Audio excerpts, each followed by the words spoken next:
मुबारक हो इंसाफ करने वालों, तुमने 33 मुसलमानों को मारने के लिए सजा हुई तो उनसे कहा कि तुम मंदिर जाकर सेवा करना। मुबारक हो। मेरा जुर्म यही है कि मैं मुसलमान हूं, यही मेरा जुर्म है। और सुन लो कांग्रेस पार्टी, अगर तुम यह समझते हो कि असदुद्दीन ओवैसी के आने से फिरका परस्ती बढ़ती है तो बाहर में जाए तुम्हारी फिरका परस्ती। मैं अपनी जूती पे रखता हूं तुम्हारी बातों को। एक राम भक्त चला गया, गोली मारता है और फौरन मीडिया में आ जाता है, नहीं वो तो बच्चा है। तो फिर बिदर के जो बच्चों ने कहा था कहां गई तुम्हारी मोहब्बत? दिमाग बोलेगा शाह से लड़ेगा, दिमाग बोलेगा मर जाएगा, दिल बोलेगा अरे हट बाजू, अब मौत के लिए मैं तैयार हूं, मैं जिंदा रहना चाहता हूं।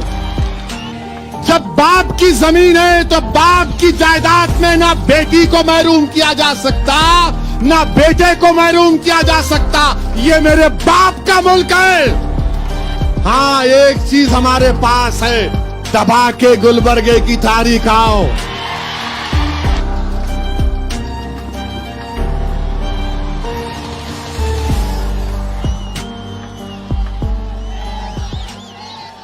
मेरे अजीज दोस्तों और बुजुर्गों, मेरी इज्जतदार मां और बहनों, अब होगा क्या? एनपीआर जब होगा तो घर पर आकर ये लेके चले जाएंगे नाम वाम लिखकर। उसके बाद वो जो सेक्शन ऑफिसर से कम होगा, वो अगर चाहता है तो अब्दुल रहीम के नाम के आगे डाउटफुल सिटीजन लिख देगा, वारिस पठान के नाम के बाजू डाउटफुल लिख देगा, इम्तियाज जलील के नाम के बाजू डाउटफुल लिखेगा। हमारे कर्नाटका के सदर, उनके नाम के आगे डाउटफुल लिख देगा। और उसके बाद क्या होगा? क्यों लिखेगा तू डाउटफुल? उसकी मर्जी, उसका इख्तियार। मैं मजाक करने के लिए नहीं कह रहा हूं, सच सच बयान कर रहा हूं। उसकी मर्जी है, लिख देगा और कहेगा अब्दुल रहीम तू डाउटफुल सिटीजन है, बताओ, अब अपनी शहरियत साबित करो। अब्दुल रहीम को दौड़ना पड़ेगा, कागज लाना पड़ेगा, दादा का परदादा का वजूद दिखाना पड़ेगा गुलबर्गे में। चलिए वो हो गया। उसके बाद गुलबर्गे में एक लोकल रजिस्टर बनाई जाएगी और गुलबर्गे की बल्दिया में लोकल रजिस्टर चिपका दी जाएगी। और उस पर कोई भी जाकर किसी के नाम के आगे कहेगा कि मुझे इस पर शक है, किसी के नाम के आगे मुझे इस पर शक है, और जब अगर मैं जाकर किसी के नाम पर कहूंगा कि मुझे अब्दुल रहीम के नाम पर शक है, तो मुझे कुछ कागज देने की जरूरत नहीं, सिर्फ कहना है कि मुझे इसके नाम पे शक है। उसके ऊपर फिर अब्दुल रहीम से पूछा जाएगा, चलिए आइए अब आप अपनी शहरियत साबित करिए। यह कानून है, और अगर नहीं साबित करेंगे तो एनआरसी हो जाएगा। एक नोटिफिकेशन इशू कर देंगे, एनआरसी हो जाएगा। और सुनो आप, ये जो कुछ एक एक लफ्ज कह रहा हूं, इनकी कानून की किताब में लिखा हुआ है, वो देखकर बयान कर रहा हूं। मैं कोई कहानी नहीं बना रहा हूं। इसीलिए कह रहा हूं कि कोई अगर संघ परिवार के लोग, बीजेपी के लोग अगर मुझे जो कुछ यहां पर कह रहा हूं अगर गलत है तो मुझे गलत साबित करके दिखाओ कल, कि अच्छे से अच्छा अगर काम भी होगा। 8 करोड़ लोगों के नाम नहीं आएंगे, ये एक्सपर्ट्स लिख रहे हैं, माहिरीन लिख रहे हैं, बेहतरीन से बेहतरीन काम होगा। 8 करोड़ लोगों के नाम नहीं आएंगे। जब ये पढ़ा तो मेरे आंख में आंसू आ गए कि अगर जिसको मैं जानता हूं, जो मेरे रिश्तेदार हैं, जो मेरे हैदराबाद की वोटर हैं, जिनसे मुझे मोहब्बत है, जो आप यहां पर आए, अगर खुदा की कसम इसमें से एक मुसलमान का भी नाम नहीं आएगा तो मैं क्या करूं बताओ? अगर मेरी एक बहन का नाम नहीं आएगा तो मैं क्या करूं बताओ? यहां पर तो माहिरीन लिख रहे हैं कि 8 करोड़ बेहतरीन से बेहतरीन काम होगा। तो इसीलिए ये इनकी साजिश है। और जब कोई जाकर डाउटफुल सिटीजन लिखेगा, कोई ऑफिसर लिख देगा, लिखेगा जरूर इसलिए कि मुसलमानों से नफरत इस मुल्क में भर दी गई है। क्या मिसालें दूं तुम्हारे सामने, कौन कौन सी मिसालें दूं? क्या तुमने नहीं देखा कि पुडुचेरी में एक हमारी बच्ची बेटी गोल्ड मेडल जीती? गोल्ड मेडल लेने जाना था प्रेसिडेंट ऑफ इंडिया, सदर जमहूरिया से, तो यूनिवर्सिटी के लोगों ने कहा कि बेटी तुमको हम जाने नहीं दे सकते। उसने पूछा क्यों? मैंने मेहनत करके गोल्ड मेडल जीता। तो यूनिवर्सिटी के लोगों ने कहा कि नहीं, तुम्हारे सर पर हिजाब है, कहीं तुम जाकर प्रेसिडेंट के सामने CAA के खिलाफ एहतजाज ना कर दो। गोल्ड मेडल बच्ची जीती, हमारी बेटी जीती। आप बताइए, और ये लोग कहते हैं कि डरने की जरूरत नहीं है, परेशान होने की जरूरत नहीं है। यकीनन परेशान होने की जरूरत है। और मैं अपनी मां बहनों की मौजूदगी में कह रहा हूं, मैं आपका भाई हूं, आपका बेटा हूं। याद रखो, ये हमारे वजूद की लड़ाई है, ये हमारी बका की लड़ाई है। अगर इस लड़ाई में अगर हम पीछे हट जाएंगे तो तारीख कभी तुमको और मुझे माफ नहीं करेगी। जब पैदा हुए तो जमीन की ग़िज़ा सबको बनना है, मगर जब तक जिंदा रहेंगे डर डर डर कर, मर मर मर कर, किसी से खौफ खाकर, अपनी शनाख्त को खोकर नहीं जिंदा रहेंगे। जिंदा रहेंगे तो भारत के शहरी बनकर रहेंगे, अव्वल दर्जे के शहरी बनकर रहेंगे। ना मोदी से डरेंगे, ना शाह से डरेंगे, ना RSS से डरेंगे, किसी से नहीं डरेंगे। डरेंगे तो सिर्फ अल्लाह से डरेंगे, किसी से डरने की जरूरत नहीं। उन हमारे बच्चों की कुर्बानियों का जिक्र नहीं करूंगा तो ये सरासर नाइंसाफी होगी कि हमारे मुसलमान बच्चों ने, 25 नौजवानों ने इस एहतजाज में अपनी जान को कुर्बान कर दिया। 20 दिसंबर को एहतजाज हुआ यूपी में। उत्तर प्रदेश के चीफ मिनिस्टर ने कहा कि इसका बदला लेंगे। रियासत के चीफ मिनिस्टर हैं और बदले की बात, इंसाफ की बात नहीं करते। तुमने संविधान पर ओथ लिया और उत्तर प्रदेश की पुलिस ने 24 मुसलमानों को गोली मारकर उनको शहीद कर दिया, हलाक कर दिया। एक बच्चा जो अपने 7 महीने के बच्चे का दूध लाने के लिए निकला, बाईं आंख में उसको गोली लगी, ढेर हो गया। बताओ ये कौन इसका इंसाफ करेगा? बिदर में ड्रामा होता है। ड्रामे में एक मासूम 5वीं क्लास की बच्ची, एक बेवा की बेटी, एक बेवा की बेटी, 5वीं जमात की बेटी हमारी, उसने कहा कुछ वजीर आजम के खिलाफ कोई बात कही दी, नहीं कहना चाहिए था। उसके ऊपर इंक्वायरी, उसकी मां को गिरफ्तार कर लिए, स्कूल के हेडमिस्ट्रेस को गिरफ्तार कर लिए और मुल्क से गद्दारी का इल्जाम लगाकर 2 हफ्ते जेल में उनको डाला गया। क्या सिर्फ ड्रामा किया गया था बच्चों ने? बच्चे अपने मां की, बाप की बात नहीं सुनते, शरीर होते बच्चे। मगर मैं आज इस डाइस से वो हमारी बेवा बहन की बेटी से कह रहा हूं, मेरी बेटी, अल्लाह तेरी जबान में और तासीर पैदा करे, तेरी जबान में अल्लाह और ताकत पैदा करे। तू बोलेगी, तू बढ़ेगी और इंशाअल्लाह ताला वक्त के फिरौन नमरूदों के खिलाफ हम अपनी बेटियों को सिखाएंगे कि बोलो, चाहे मोदी हो, फिरौन हो, नमरूद हो, यजीद हो, कोई हो, अबू जहल हो, हम बोलेंगे। तुम क्या करोगे? तुम जेल में डालोगे, डालो जेल में। तुम जुल्म करोगे, तुम जुल्म ही कर सकते। तुमने बता दिया कि एक बच्ची ने कहा तो उसको जेल, उसकी मां को जेल में डाल दिए। उसकी मां कांप रही थी मेरे सामने, कांप रही थी जब मैं जेल में मिलने गया। कह रही थी कि मेरी बच्ची का कोई नहीं है, कोई नहीं है, मेरे बच्ची का कौन ख्याल रखेगा? क्या कहता मैं, कौन सा दिलासा देता मैं उसको। वो हेडमिस्ट्रेस कह रही थी, असद साहब मेरा बीपी बढ़ गया। हमारा कोई ताल्लुक नहीं है, जेल क्या है हमको नहीं मालूम, मगर नरेंद्र मोदी और बीजेपी ने एक बेवा को और एक ज़ईफ औरत को जेल में डाला सेडेशन के केस के ऊपर। मेरे अजीज दोस्तों और बुजुर्गों, क्या जुल्म है ये, क्या इंसाफ है ये कि गुजरात में जिसने 33 मुसलमानों को काटा, जिसने गुजरात में 33 मुसलमानों को काट कर हलाक किया, कोर्ट ने सजा दी।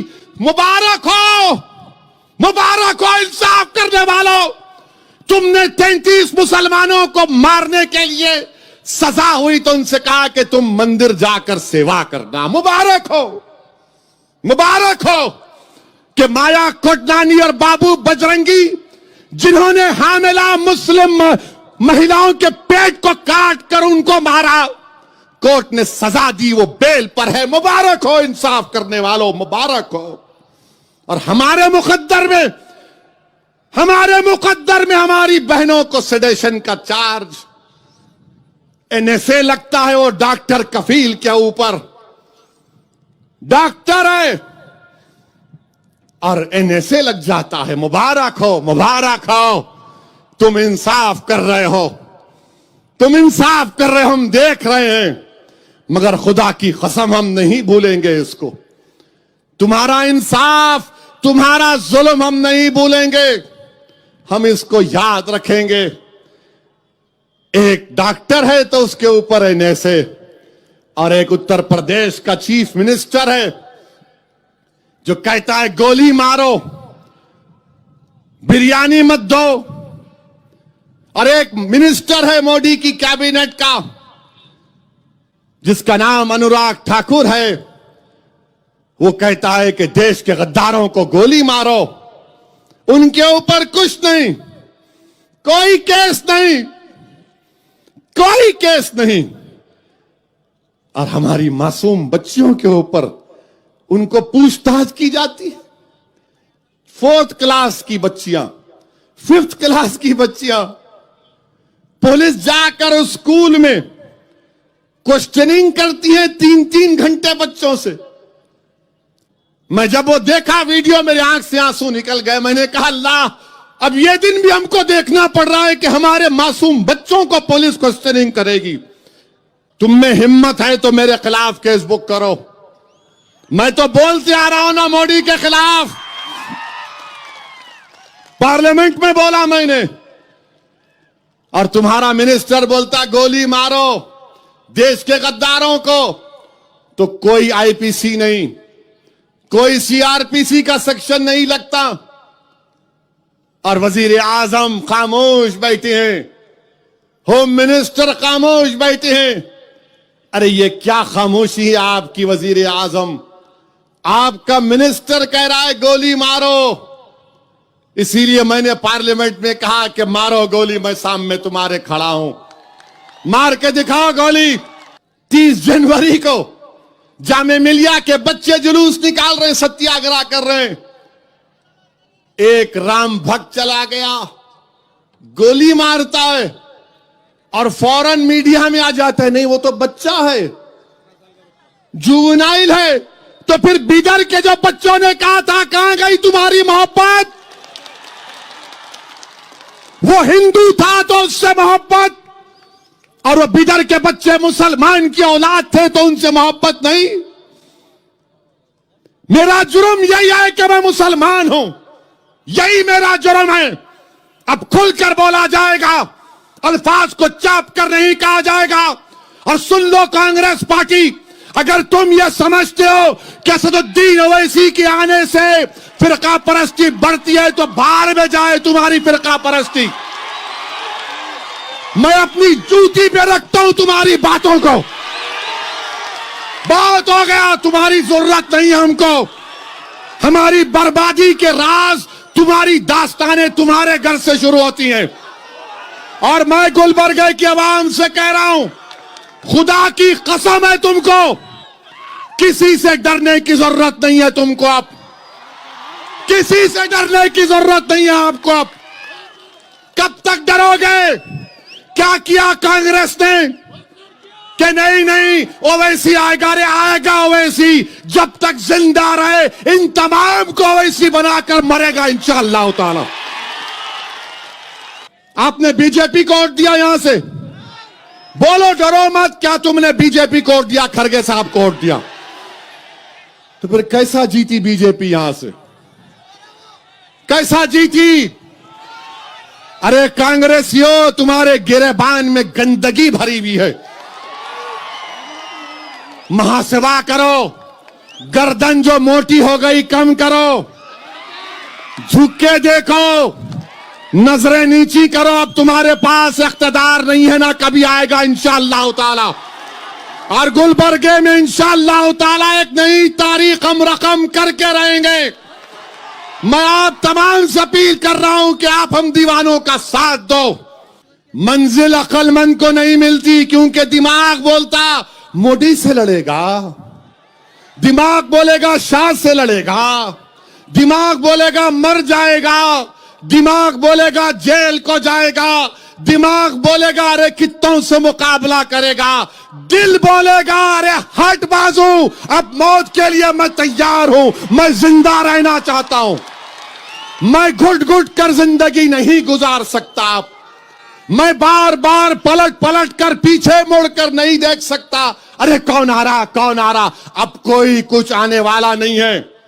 ना आसमान से फरिश्ते आएंगे, ना जमीन से कोई निकल कर आएगा। इस मुल्क में हमको अपने फैसले, अपने कुव्वत बाजू के ऊपर, अपने इत्तेहाद के ऊपर, संविधान पर भरोसा करके एक सियासी कुव्वत बनाना पड़ेगा।